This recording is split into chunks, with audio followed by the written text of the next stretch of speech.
नमो अरिहन्ताणं नमो सिद्धाणं नमो आयर्याणं नमो अध्यायाणं नमो लोये सविसाहुणं मङ्गलं भगवान् वीरो मङ्गलं गौतमो गणी मङ्गलं कुन्द कुन्दार्यो जैन धर्मोऽस्तु मङ्गलम् सर्वमङ्गलमाङ्गल्यं सर्वकल्याणकारकं प्रधानं सर्वधर्माणां जैनं जयतु शासनं जैनं जयतु शासनं जैनं जयतु शासनं। मान्यता आनंद सब जग हास में परिहास भी पर आपने निर्मद किया परिहास को परिहास में परिहास भी है परिग्रह जग को बताया आपने हे पद्म प्रभ परमात्मा पावन किया जग आपने। सारा जग किसमें हास में और परिहास में सुख मानता है, पर आपने परिहास को ही नष्ट कर दिया। किसमें?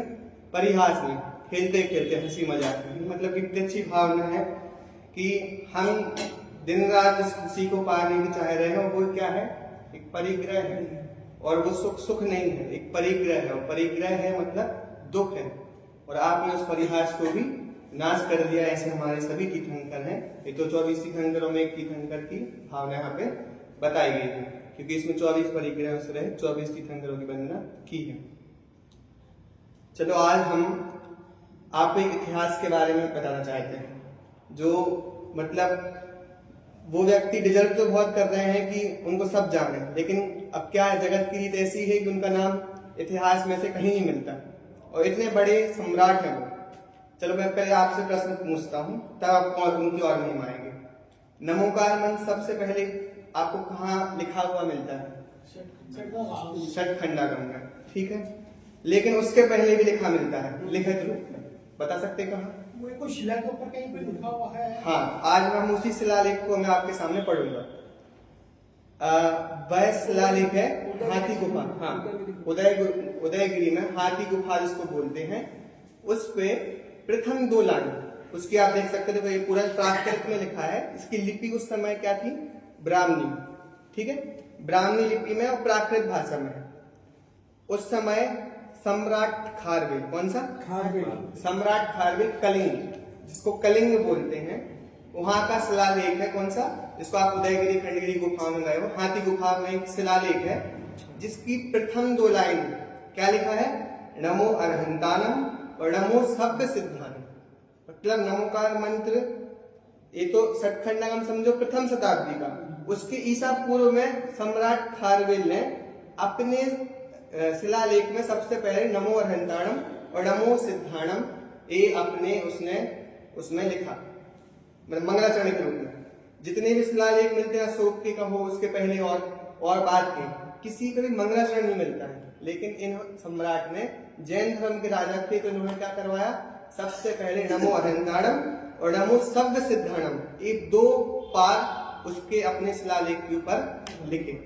अब सम्राट खारवेल कौन थे और उन्होंने क्या किया है, ये आपको इसके पहले आप सब नाम तो सुना है, सम्राट खारवेल का नाम सुना है, पर क्या किया है आप? मतलब इनसे बड़ा राजा ऐसे नहीं, जैन में हुआ विश्व के सबसे कम उम्र में और बहुत अच्छी सफलता जिन्होंने प्राप्त की, वो सम्राट खारवेल, लौकिक में भी और धार्मिक में भी। अब आपको बताऊंगा उन्होंने क्या क्या काम किया, तो आपको और नहीं मानेंगे। द्वादशांग में अपन द्वादशांग में जो 4 योग की बात करते हैं, प्रथमान योग, कर्णानी योग, चरणानी योग, द्रव्यानी योग। पूरे द्वादशांग में प्रथमान योग का नाम तो आता है, दृष्टिवाद अंग के 5 भेदों में प्रथमान योग नाम का भेद आता है, पर कर्णानी योग, चरणानी योग और द्रव्यानी योग का नाम आता है क्या? प्रथमान योग को तो आता है। लेकिन इन्होंने क्या किया, इन्होंने मुनिराजों का संघ बुलाया और उन्होंने लिखा जो मौर्य काल में विच्छिन्न हो गए थे जो द्वादशांग चंद्रगुप्त मौर्य के समय, उसको इनने चतुरंग में किया, 4 अंगों में तुरीयंग, 4 अनुयोगों में डिवाइड। सबसे पहले खारवेल राजा ने करवाया मुनिराजों को बुलाकर अपने उस कुमारी गुफा पर। अपन पढ़ेंगे पूरा, आपको बताएंगे। मतलब कि ऐतिहासिक दृष्टि से भारत के इतिहास के लिए और जैन धर्म की परंपरा में सबसे पहले काम किसने किया, तो खारवेल ने। 4 अंग को डिवीजन किसने कराया, 4 अनुयोगों में, सम्राट खारवेल ने। जो भारतवर्ष नाम आता है, हम जिसको भारत कहते हैं, भारतवर्ष, वो इसके शिलालेख में सबसे पहले नाम आता भारतवर्ष, जो अपन भारतवर्ष की बात करते हैं। तो अगर हमें इतिहास को सुरक्षित रखना है, चाहे जैन धर्म के इतिहास को सुरक्षित रखना है, तो हमें सम्राट खारवेल का नाम इतिहास में, मतलब उसको हमें याद करना चाहिए। नहीं तो हम कैसे कह सकते हैं भारतीय ज्ञान परंपरा में जैन धर्म को स्वीकार नहीं कर रहे, मतलब जैन ज्ञान को, लेकिन आप हमारे क्या बोलते हैं स्क्रिप्चर्स को स्वीकार नहीं करोगे तो आपका इतिहास अधूरा है। क्योंकि बहुत सारी चीजें जैन धर्म बता रहा है आपको, उस समय की राजनीतिक परिस्थिति कैसी थी। भारतवर्ष नाम हम बता रहे हैं आपको कि भारत का नाम भारत था, एक तो हमारे सब देव के पुत्र के नाम से पड़ा है, और भारतवर्ष जो कहते भारतवर्ष बनाना है, वो सबसे पहले इसके शिलालेख में नाम आता है। अपन पढ़ते हैं एक शिलालेख, उसने अपने पूरे जीवन के बारे में लिखा है, उसने कैसा कैसा राज्य किया, क्या क्या किया। आप सोचोगे आज खारवेल का इतिहास क्यों करना है, क्योंकि इसमें जैन धर्म सबसे बड़ा योगदान है सम्राट का, लेकिन अपन कोई जानते नहीं इसके बारे में। बहुत बड़ा काम किया है और बहुत बड़ी दिग्विजय, इसको चक्रवर्ती की उपमा दी है। पंचमकाल चक्रवर्ती तो होते नहीं है, पर इसको चक्रवर्ती की उपमा दी गई है। देखो पहले ही शिलालेख में आपको मैं पढ़ रहा हूँ, प्राकृत में है, पहले ही है नमो अरहंताणम नमो शब्द सिद्धान, इसने अरहंतों सिद्धों को नमस्कार किया। अब इसमें देखो हर वाक्य तृतीया में आएगा, मतलब कर्मवाच्य में। जैसे इस रावण राम के द्वारा मारा गया, एक तो सिंपल सेंटेंस, राम ने रावण को मारा और राम रावण के द्वारा मारा गया। तो एक होता है कर्मवाच्य, संस्कृत का बोलते कर्मवाच्य, पैसिव वॉइस जो आप इंग्लिश में बोलते हो, एक्टिव पैसिव वॉइस, ठीक है। तो इसमें ऐसे बात आएंगे तृतीया, इसको तृतीया बोलते हैं, क्योंकि सम्राट कोई भी काम करता नहीं है, करवाता है, ठीक है। अब वो कोई काम करवाएगा तो करेगा तो नहीं, करवाता है। तो इसलिए देखो एरेन महाराजेन महावेग वाहनेन चेदी राजवंश वदनेन पसत सोलखनेन चतुरंग गुण उपेतेन, मतलब एरेन मतलब महान, महान शब्द के लिए एरेन का यूज करते हैं। और ये क्या है, महावेग वाहनेन, जिसका हाथी जिसका वाहन है, ऐसा वो सम्राट की बात कर रहे हैं जिसको हाथी पर ही वो रहता है, महावेग। और चेदी राजवंश, अब 16 जनपद का इतिहास अपन भारत का देखते हैं तो उसमें एक चेदी वंश भी आता है, उसी वंश के ये हुए हैं। और अपन समझो चेदी मतलब कहाँ, चंदेरी, जो आज मध्य प्रदेश में चंदेरी है, वहां की समझो ये वहां के रहे हैं चंदेरी के। और एक कलिंग में इनकी एक शाखा कलिंग में पहुंच गई, जो आज का उड़ीसा है, ठीक है। आपको इंटरेस्टिंग तो लग रहा है ना। तो इन्होंने इसके इंट्रोडक्शन दिया कि किसके वंश का है, चेदी वंश का है।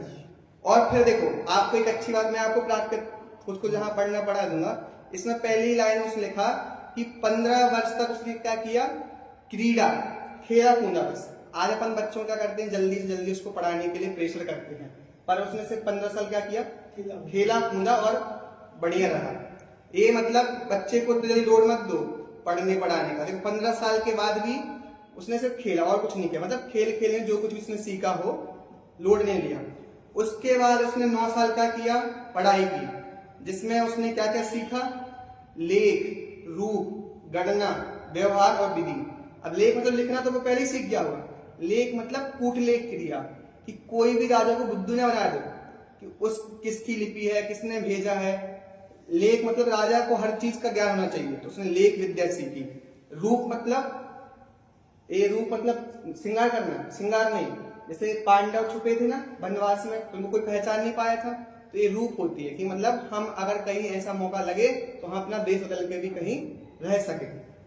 गणना, मैथ्स सीखी, मैथ्स, क्योंकि राजा को मैथ्स नहीं आएगी तो फिर सब बुद्धू बना देंगे, क्यों, क्या हिसाब किताब है सब उसको देखना पड़ेगा, तो उसको मैथ्स का भी था। विधि मतलब संविधान, और इस सब विद्या को उसने सीखा। और फिर क्या 24 वर्ष में क्या बना वो, वहां का उसका नाम पे क्या लिखा, कलिंग राजवंश पुरुष योग, तृतीय, ये अपने वंश का तृतीय था, तीसरा। और महाराज विशेचेनम पापुनाति, मतलब महाराजा पद के नाम से ही 24 वर्ष में उसको महाराजा, महाराजा किसे कहते हैं, दिलों में पढ़ते जाते जिसके अंदर कई राजा हो, जिसके अधीन कई राजा हो उसको ही महाराजा कहते हैं। राजा महाराजा, महाराजा सबको नहीं कहते। आप बोलो क्या अंतर है, एक राजा एक महाराजा है, वहां ही तो लग गया। जिसके अंदर कई राजा अधीन होते हैं उसको कहते हैं महाराजा। तो एक खारवेल 24 साल की उम्र में क्या बन गया, महाराजा बन गया। और अब देखो, आपको मौर्य वंश का थोड़ा इतिहास पता हो और मगध का, तो इन्होंने बहुत जनता पर टैक्स लगाया उस समय। मतलब उस समय की स्थिति लोगों की ज्यादा अच्छी नहीं थी, टैक्स बहुत लेते थे लोग और अत्याचार करते थे। पर इस राजा ने कहीं भी टैक्स नहीं लिया प्रजा से, और कहीं भी टैक्स नहीं लिया, और कहीं भी किसी, इतने इसने युद्ध किया कहीं भी लिखा हमने कहीं भी खून बहाया हो। जैसे चक्रवर्ती कहते हैं ना, उसने कहीं खून नहीं करता, खून की एक बूंद नहीं बहाता। तो इसने कहीं भी ऐसा उपयोग नहीं लगा, इसने कहीं भी हिंसा किसी की हो, त्रास युक्त किया, डराया और वहां से खजाना लेकर आया, लेकिन किसी का भी उसने वध नहीं किया, ऐसा इसलिए, लेकिन कहीं भी ऐसा उल्लेख नहीं आया है। अब देखो, वो 24 वर्ष का हुआ और पहले ही साल उसने क्या कर दिया, बात दहित गोपुर पाकार निवेशनम पटी संखार्यति, जो तूफान से जो क्या हो गए थे, गोपुर जो सब चीज कोस्टल एरिया है, समुद्री है, तो वहां पर तूफान आना कोई बड़ी बात नहीं है। तो उसने सबसे पहले गोपुर वगैरह थे जो वहां के महल थे उन सबको क्या करा, रेनोवेट कराया, बटी संखार्यति, नया नहीं बनवाया, लेकिन एक परंपरा है, हर चीज को मिटा के तुरंत नया नहीं आती, उसको जीर्णोद्धार कराया जिससे परंपरा भी एक बनी रहे। वो पता कितना खर्चा किया उसने पहले ही साल अपने उस समय।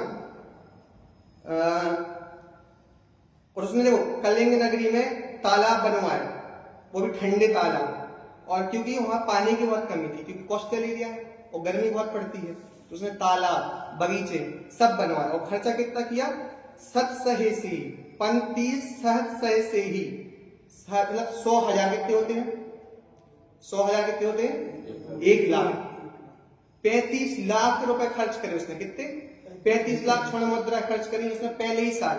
मतलब ये होती है अपनी प्रजा के लिए करना। अगर किसी को राजनीति सीखनी है तो ये देखो, पहले ही वर्ष उसने 35 लाख स्वर्ण मुद्रा खर्च कर दी उस समय।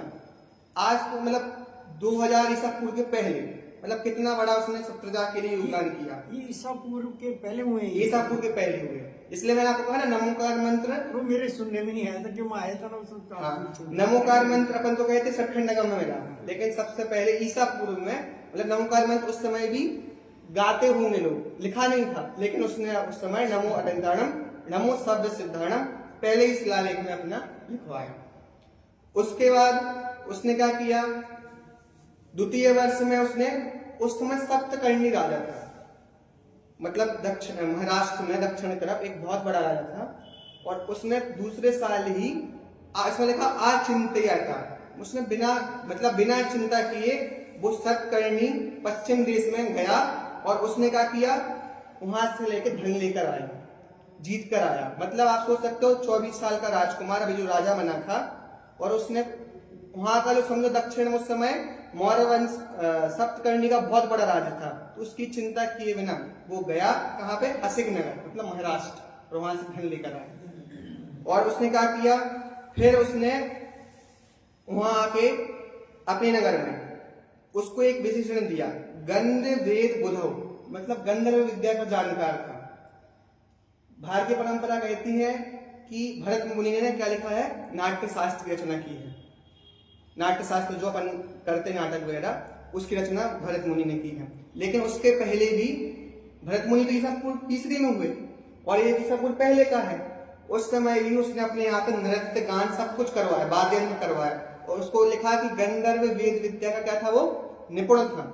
मतलब कि हमारे जैन धर्म के ज्ञान में, मतलब आगमों में उस समय गंधर्व वेद विद्या का ज्ञान अवेलेबल था।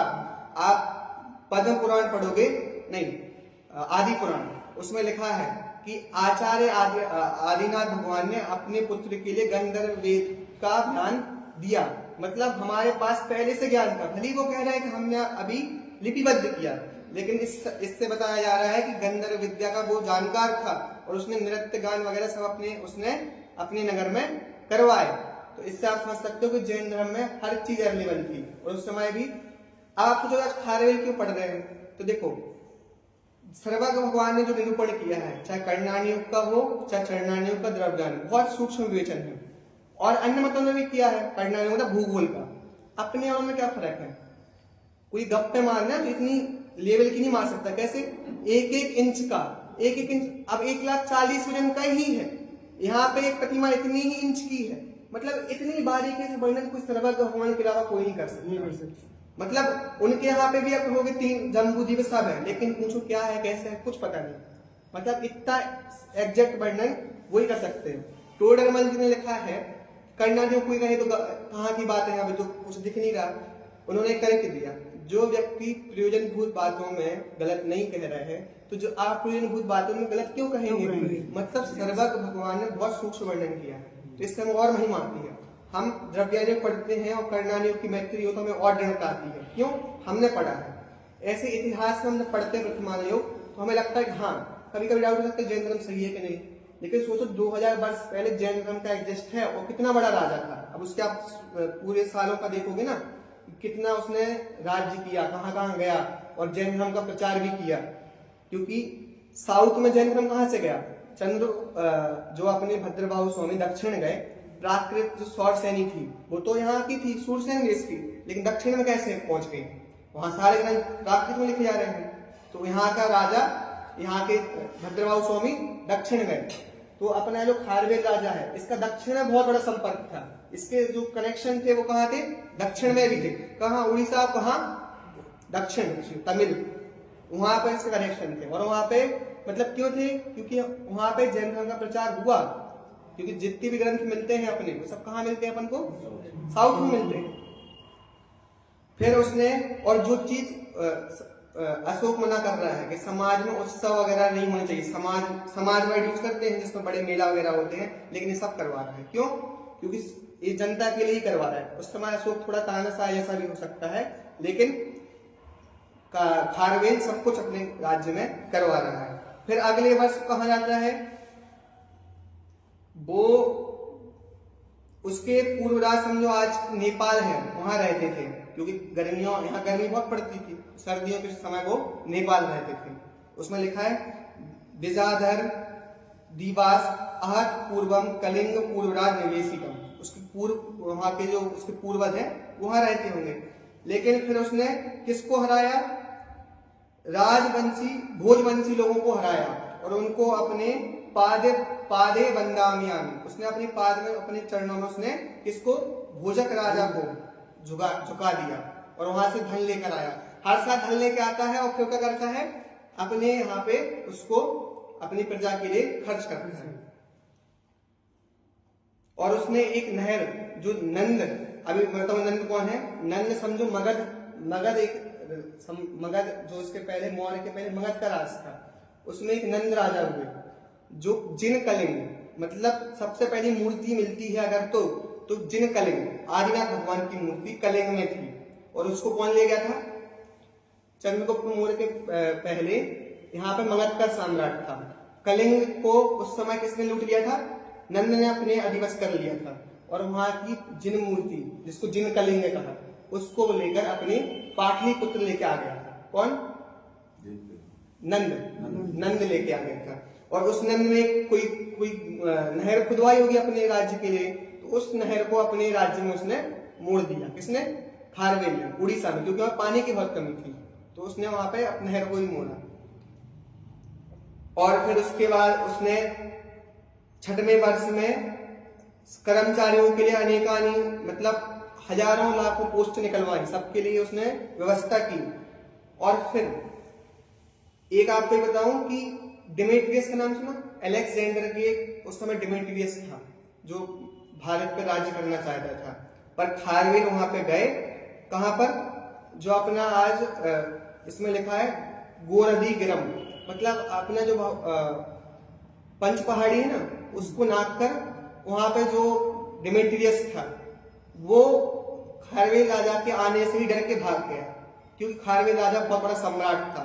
तो उसके डर से डिमेट्रियस जो भारत पे राज करने के लिए आया था, वो उसके डर से मथुरा भाग गया और वहां से चला गया। तो इतिहास स्वीकार नहीं करता क्योंकि जैन राजा है। मतलब उस समय भारत को बचाने के लिए विदेशियों से डिमेट्रियस इसके डर से ही भाग गया कि भाई खारवेल आ रहा है, तो चला गया। क्योंकि इन्होंने पर्वत को नाप कर अचानक सामने आ गए, कोई को मतलब पूरी सेना इसका चतुरंग सेना थी और उसको लेकर कहीं भी पहुंचते थे, और इनकी सेना इतनी मजबूत थी कि देख लोग के डर के भाग जाते थे। तो मतलब उस समय भारत को सुरक्षित किया विदेशियों से, तब भी खारवेल है। और फिर उसने अपना 35 लाख मुद्राओं में उसने अपना महल भी बनवाया, उसने बहुत चीजें करवाई। हाँ, वहां से जीत कर उसने क्या कराया, कलप्रदुम विधान करवाया। कहां से? कलप्रदुम विधान करवाया। इसमें लिखा है, देखो आप पढ़ता हूं कहां पे।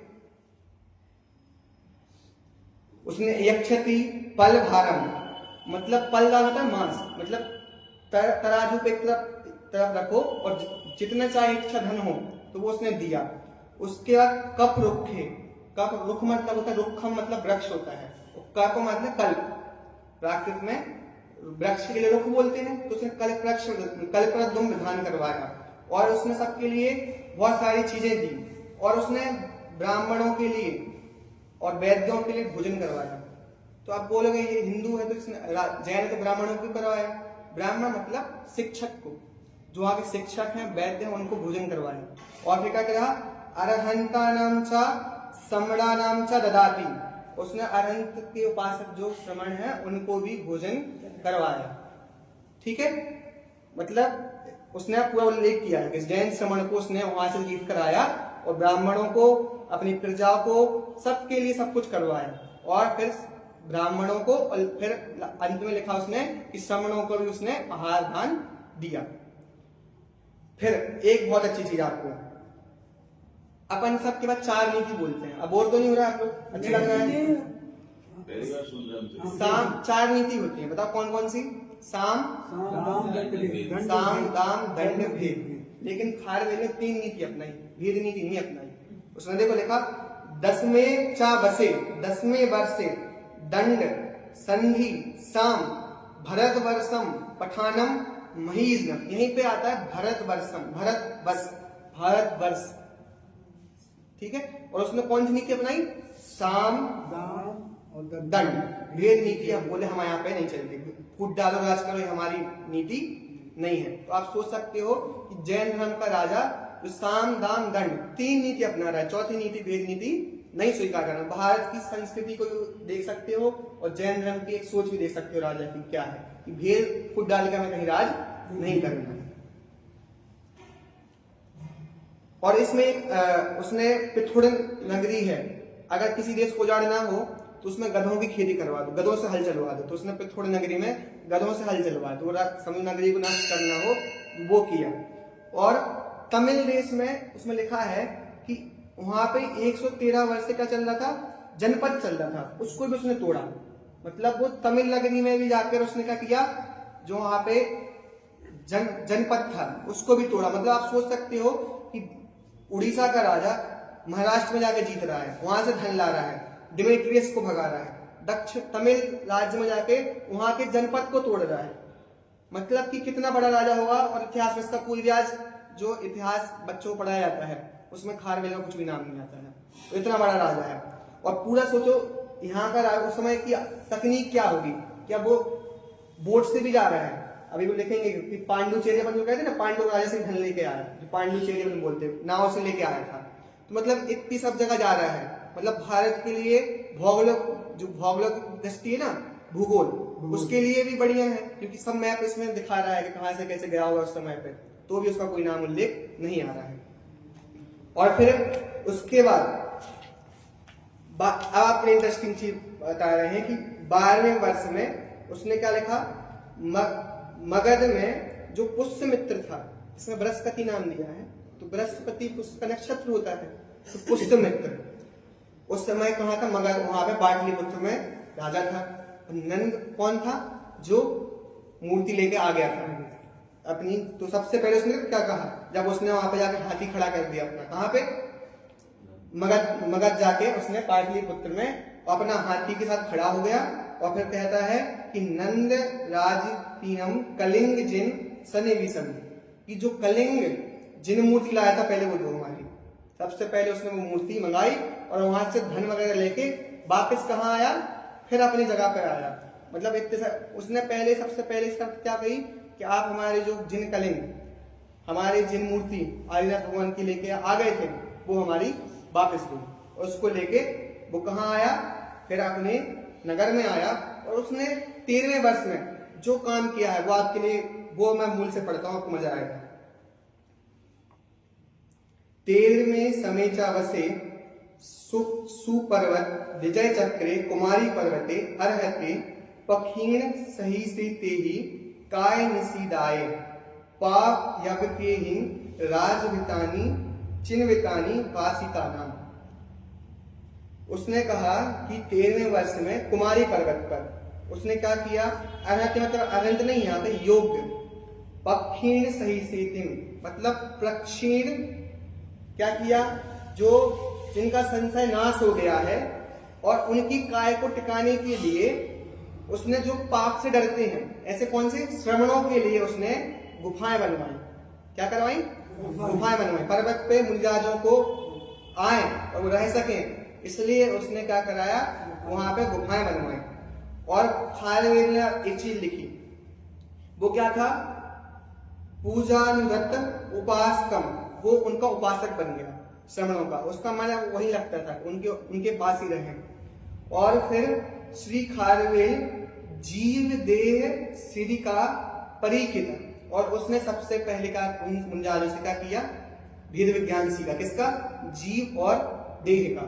देखो बहुत लोगों को समझने से हो सकता है लेकिन किसी ने उल्लेख नहीं किया कि मैंने जीव और देह का भेद विज्ञान सीखा, लेकिन खारवेल ने मेंशन किया अपने शिलालेख में कि उसने जीव और देह से, जो जीव और देह का भेद विज्ञान उसने उन मुंजालों से सीखा। और फिर उसने क्या किया, उसकी रानी जो थी उसने 35 लाख स्वर्ण मुद्रा खर्च करके अनेक शिलाएं मंगवाई और उन शिलाओं पे घंटियां बनवाई। इसमें लिखा है देखो,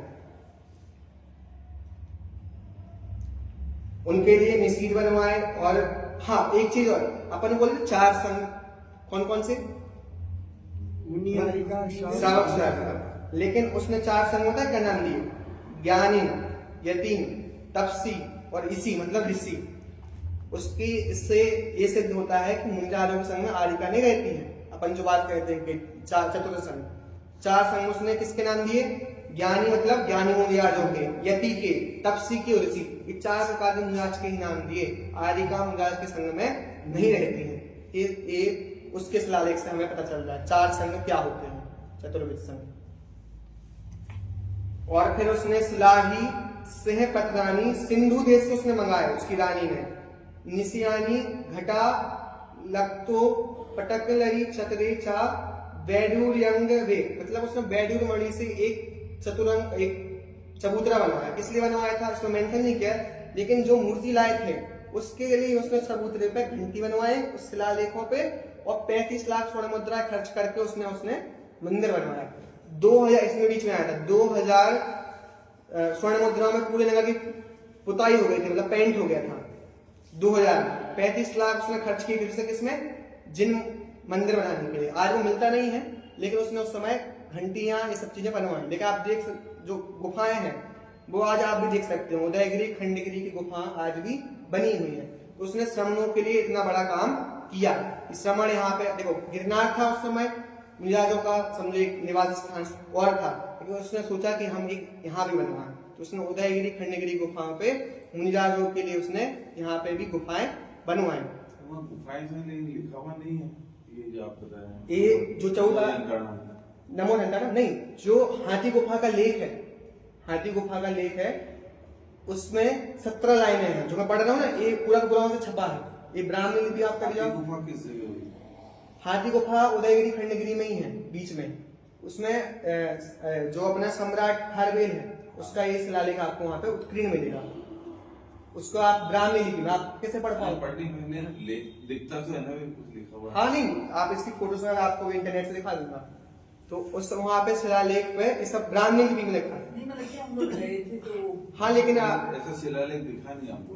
हम भी गए थे। हाँ, हाँ। हमको दिखा दिए थे। तो ये आप अभी दोबारा जाओ ना जब, तो इस शिलालेख देखना। हाँ, अब उस समय अपन को हाँ। लिखा भी तो अब तो दोबारा ध्यान नहीं देते ना। मतलब पहली बार कोई जाता तो ध्यान भी नहीं देता कि क्या चीज है क्या अब नहीं पता है। है। अब उस इतना बड़ा राजा है, इतनी सारी उसने विजय की और सब धन अपनी प्रजा पर खर्च किया। पहले से समझा वो कि जाके तो देखें तो अपन ढूंढे भी कि हमारे गाइड हो तो वो हाँ बताए। लेकिन इसलिए नहीं करते ना, वो जैन राजा है और वो वहाँ पे बौद्धों का, हिंदुओं की बहुत सारी गुफाएं बहुत हैं। सारी। तो अब क्या होता है कि जैनों का कौन बताए, क्योंकि एक तो अपन खर्चा करके वहाँ पे गाइड रखे हमारे इसके बारे में आप बताओ, तो कोई बताए। अब वो लोग तो बताएंगे नहीं, क्योंकि अब बताओ पहले ही उस बार भगवान नमस्कार कर रहे हो, क्यों बताएंगे? क्योंकि जैन इतना बड़ा वो सम्राट है। बुक में भी कोई नाम नहीं आ रहा इसका। भारतवर्ष आपको नाम हम दे रहे हैं कि भारतवर्ष, इसको हमने प्रधानमंत्री के वक्तव्य में किसी नेहरू जी किसी की में आया था कि खारवेल ने वो लिखा है, खारवेल ने भारतवर्ष। और आप नेट पे सर्च करना, नेट पे सब जानकारी है, लेकिन टेक्स्ट बुक में नहीं है इंडिया की। और फिर ये तो कांग्रेसों की बहुत बड़ी नीति थी।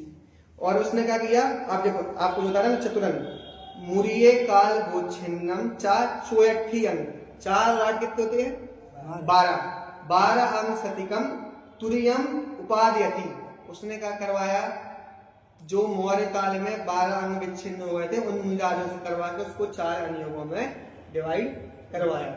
ऐसा सम्राट खारवेल, जिसने क्या क्या किया, उसने मुनिराजों के लिए भी सब कुछ करवाया, गुफाएं बनवाई है, और अपने शिलालेख का मंत्र उत्कीर्ण करवा रहा है। उसने भेद विज्ञान सीखा और सब कुछ सब नगरियों में गया, लेकिन सबका खर्च उसने किस पे करवाया? अपनी प्रजा के लिए किया उसने, और कहीं भी उसने हिंसात्मक कार्य नहीं किया। मतलब खारवेल बहुत बड़ा सम्राट है, मतलब चक्रवर्ती की उपमा की है इससे। उसने कल्पद्रुम विधान करवाया,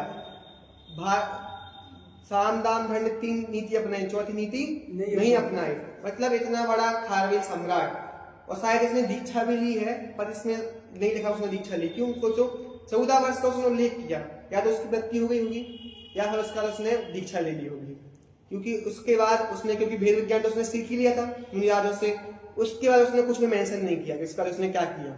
तो ये 17 लाइनों का शिलालेख मिलता है वहां पे, बस उसमें उसने सारी चीजें लिखी। एक साल लड़ाई करता था और दूसरी आके अपनी प्रजा पे खर्च करता था। और जब वो पावरफुल हुआ तो सबसे लास्ट वर्ष में उसने क्या किया, जाके मगर पाटलिपुत्र गया और जो जिन कलिंग नाम से जो मूर्ति थी उसको वो वापस लेकर आया, और उसका उसने समझो उसकी प्रतिष्ठा करवाई। और उसने ये सब पर्वत, कुमारी पर्वत उसका नाम कर रहा है, कुमारी पर्वत उसने गुफाएं बनवाई मुनिराजों के लिए। मतलब एक राजा अपने धन का कहाँ सदुपयोग कर रहा है, और खुद भी भेद विज्ञान सीख रहा है।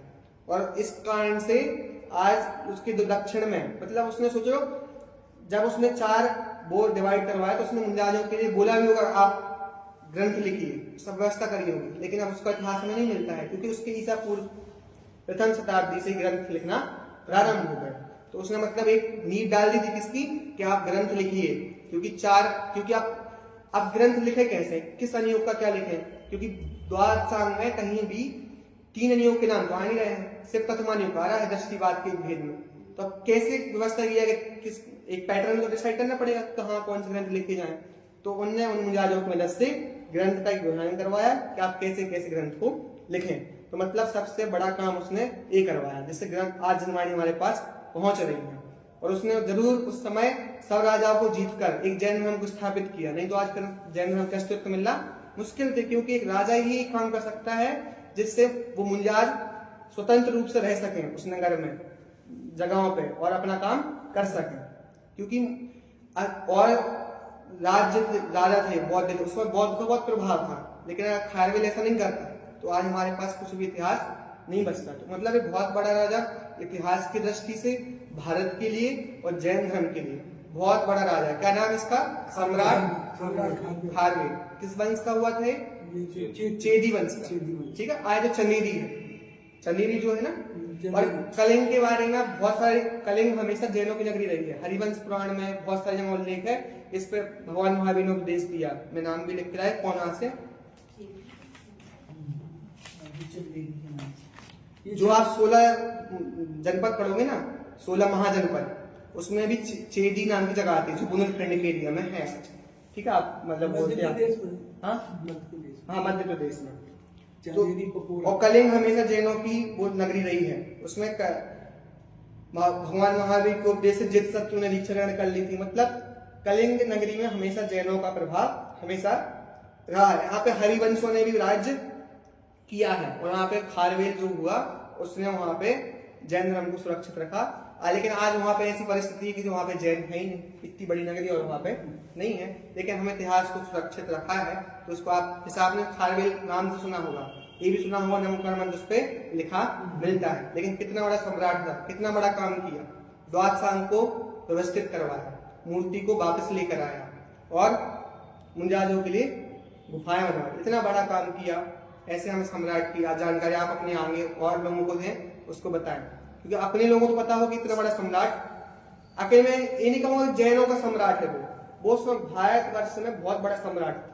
उसने सबको प्रभावित किया था। उसने समझो दक्षिण तक उसका पूरा राज्य था। उसने लिखा है कि दक्षिण तक मेरा कंट्रोल था, पूरा दक्षिण में, उड़ीसा में बैठ के इतना बड़ा उसका राज्य था। ऐसा सम्राट खारवेल। उसने क्या किया, इतना बड़ा जैन धर्म में योगदान दिया। उसके योगदान से हम अपने जो कुछ हम कर सकते हैं तो हम पढ़ के उस जो उसने अनुयोग डिवाइड किया उसको पढ़ के उसकी सार्थकता हम कर सकते हैं। और फिर एक देखो, इतना कर्म की विचित्रता कहें या जगत की रीति कहें, इतना बड़ा काम करके भी उसका आज नामो निशान कहीं नहीं है। तो कोई तीर्थंकर से बलि तिनकी नहीं चली, मौत नहीं टली, तो क्या करिए।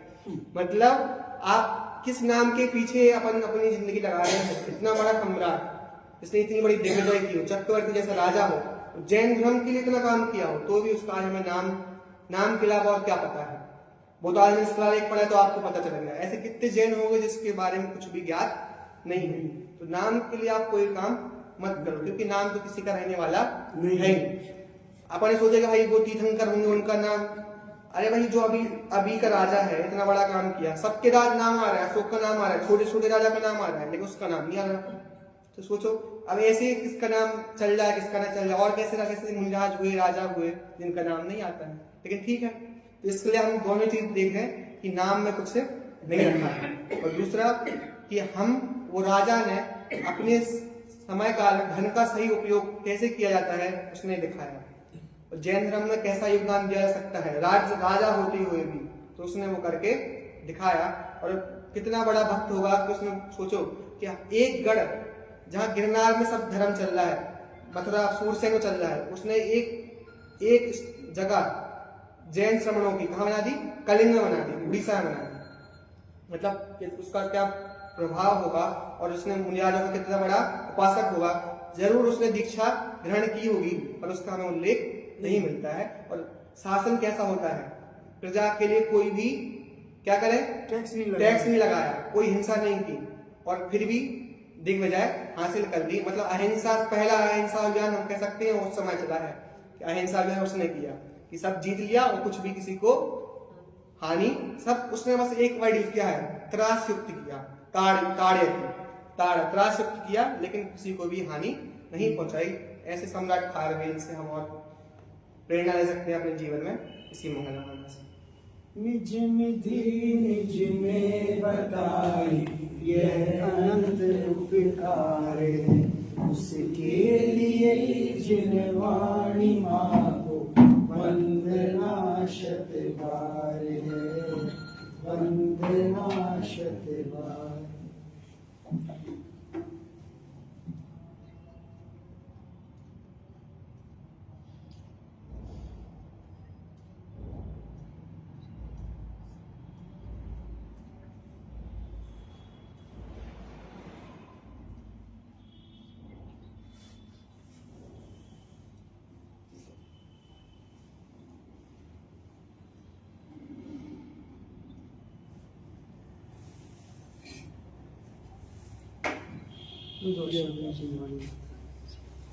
बहुत अच्छी जानकारी आपने हमको। वो प्रतिमा किस जगह है? वो प्रतिमा और उसकी महल जी कुछ उसका भी अस्तित्व है, कोई पता नहीं। इतिहास में इसका नाम तो बचपन में इतिहास पढ़ते थे ना, नाम तो आता है, लेकिन काबिल का नाम है, नाम है, लेकिन इतिहास मिल नहीं पा रहा उसका। हाँ, उसने 17 जो बातें की ना, लेकिन इतिहास पढ़ाती ना, अशोक का पढ़ाते हैं, हाँ, हाँ। हिस्ट्री की बुक्स में वो बच्चों को नहीं, वो नहीं है, ठीक है, लेकिन अपने पास भी यदि कोई है ना, हाँ। तो उसका एक अपने को प्रचार करना चाहिए, हाँ। एक लेख बनना चाहिए। इस पे सुदीप जी शास्त्री जो है ना, इस पे वो